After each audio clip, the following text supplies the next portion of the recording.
Hello and welcome to Quotes of Wisdom, where we explore the wisdom from some of the greatest minds that have ever lived on this planet. I'm Stephen Antony, a medical doctor, board-certified coach, and psychiatrist from psychologymd.com.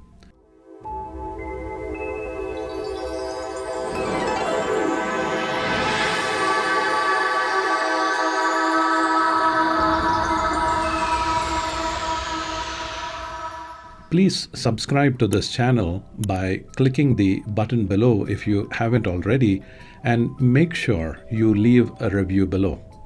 Carl Jung was a Swiss psychologist and psychiatrist. He founded Analytical Psychology, and he is considered to be one of the greatest psychiatrists that ever lived. Now, Jung proposed and developed the concepts of the extroverted mind and the introverted mind.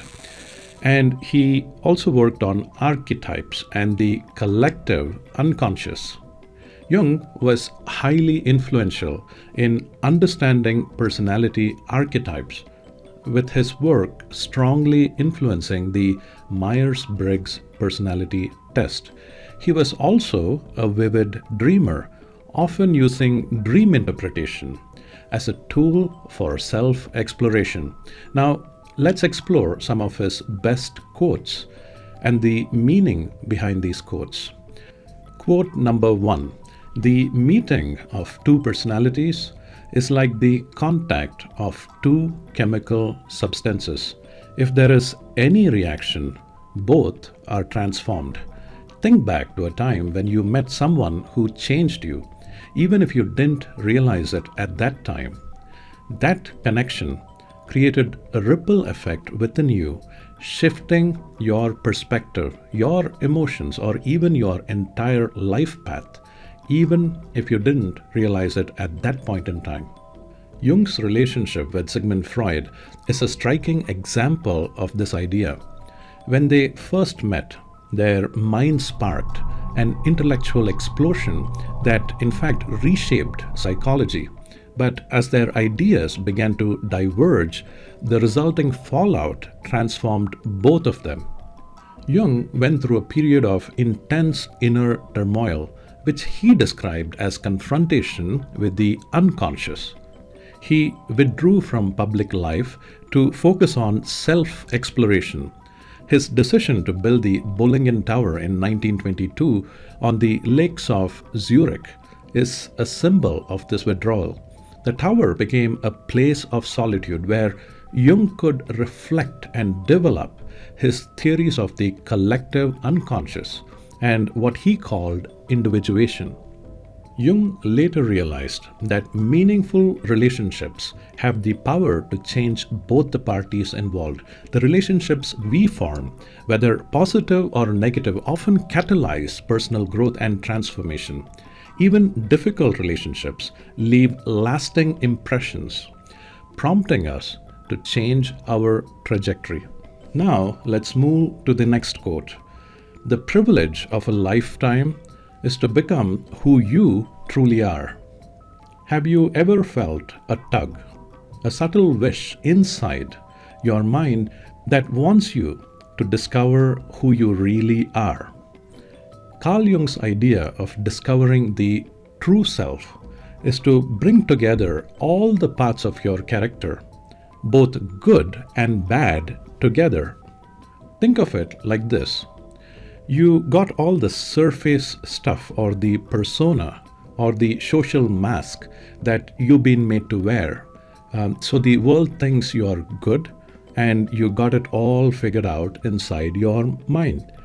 But underneath, you got the shadow, the parts of yourself you'd rather not admit exists. Jung's big insight was that to find your true self, you got to harmonize both the parts. Following his work, addressing the inner conflict became an important part of therapy. In fact, parts therapy addresses this very issue of differences and conflicts between different parts of your mind that are usually preventing you from reaching inner peace and calm. Now let's move to the next quote. Who looks outside dreams. Who looks inside awakens.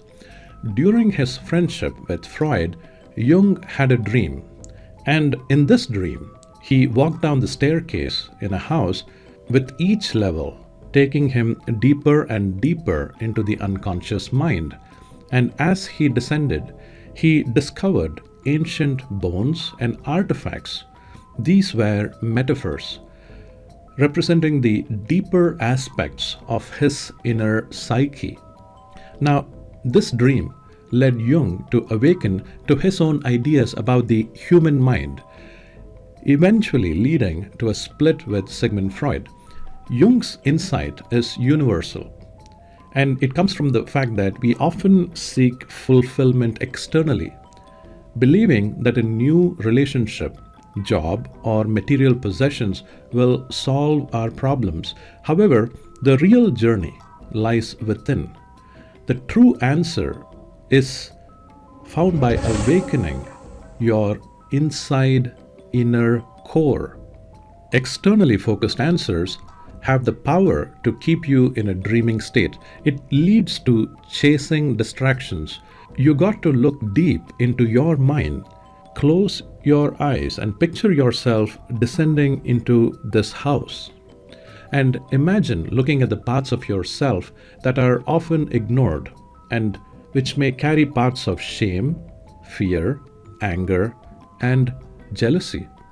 How would you integrate what you find in those deeper levels with the surface part of you? Now, Jung said that failing to integrate these parts can lead to varying levels of neurosis or unhappiness because parts of yourself are left in the unconscious and they are causing inner conflict. Now, once you come face to face with that inner part of you and integrate it with the external surface level persona and the story, you begin to feel authentic. And it's the path to creating lasting happiness. So remember, who looks outside dreams, who looks inside awakens. Quote number 4. Everything that irritates us about others can lead us to an understanding of ourselves. Have you ever had someone push your buttons, triggering emotions that later feel, that was disproportionate to that situation? Now, Jung spent time with a Native American chief, his name being Biano, and during one of the conversations in particular, he was awakened to a profound truth. This chief of the mountain lake said something very offensive about the Westerners. He said when he looks at them, he notices that their eyes have a staring expression. They're always uneasy and restless. They are always seeking something. What are they seeking? We think that they're all mad. That's what he said to Jung. And when Jung asked, why do you think they are mad and restless? Do you know? And the chief said, well, it's because they say they think with their heads. To which Jung replied, of course, what else do you think with? And the chief said, pointing towards his chest, we think from here, from the heart. At first, Jung felt a sting. He felt almost defensive. But later, it caused him to recognize the need to balance both the intellect with the intuition and the heart. It reflected his own disconnection from the emotional side. He understood that instead of always using his head, always trying to think from the head, he needs to integrate the heart. And that's what creates harmony in your life. The essence of the story is that the next time someone frustrates you, perhaps they are reflecting a weak spot in your psyche. Perhaps there's an imbalance between the head and the heart. Remember, the things that irritate us about others may have a pebble of understanding for ourselves. Now, let's move on to the next quote. until you make the unconscious conscious. It will direct your life and you will call it fate. Think of the parts of yourself that you have pushed down, the emotions or desires that you avoid. It's like these shadowy puppet masters that are in the background of your life, and they influence your actions without you even knowing. While Jung was at the bowling tower, he went into these deep states where he explored his dreams and layers of his consciousness. He confronted some wild visions, hallucinations, and dreams. He started documenting all of these intense experiences in the Red Book, using drawings and writing to make sense of what was bubbling up from his unconscious mind. By doing that, he took control of what could have felt like chaos or destiny, and he turned it into something that he could actually understand and work with. What Jung did with the Red Book is exactly what he is getting at in this quote.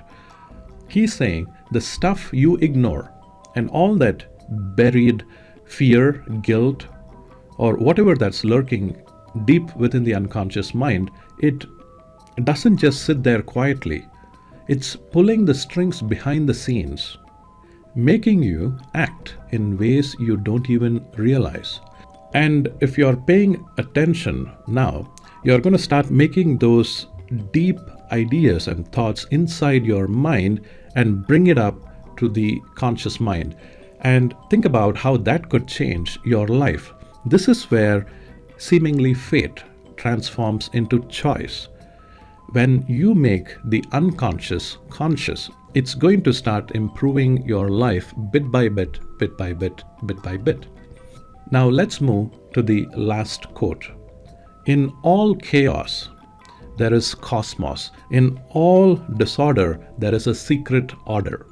It's tempting to believe that the chaos in our life is random, that the disorder in life is meaningless.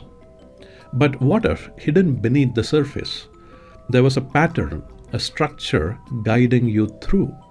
Jung noticed there are universal symbols which appear in our dreams, our stories, in culture, mythology, and our thinking as well. He saw that there are three main archetypes in psychology. The first one is the wise old man. The second one is the hero, and the third one is the shadow. Now, these symbols are universal patterns he saw in all of humanity. The hero represents our quest for growth. The shadow represents the dark part of ourselves that we want to bury. And the wise old man is that deep, wise inner voice that guides us through life and helps us pull us out of a mess. Now, these archetypes are like ancient blueprints passed down through generations, built into our human DNA and psyche. And he called it the collective unconscious. He recognized these patterns and he started meditating with them. And he felt that if you could go down with these archetypes into the silence and meditate with them, you would find many profound answers. So even in our wildest dreams or darkest emotions, there is a hidden structure underneath. And once we understand that, the chaos turns into a cosmos, revealing a hidden order. What if the struggles we faced were not just some random events, but necessary steps on our path to making us become whole? When you become open to the three main archetypes, the hero, the shadow, and the wise old man, when you begin to understand and integrate all of these voices and integrate them into your consciousness, they will always guide you. Thank you for listening. Please leave a review below and subscribe if you haven't already. This is Stephen Antony, a medical doctor, board-certified coach, and a psychiatrist from psychologymd.com. I'll see you in the next video. Thanks for watching. Bye-bye.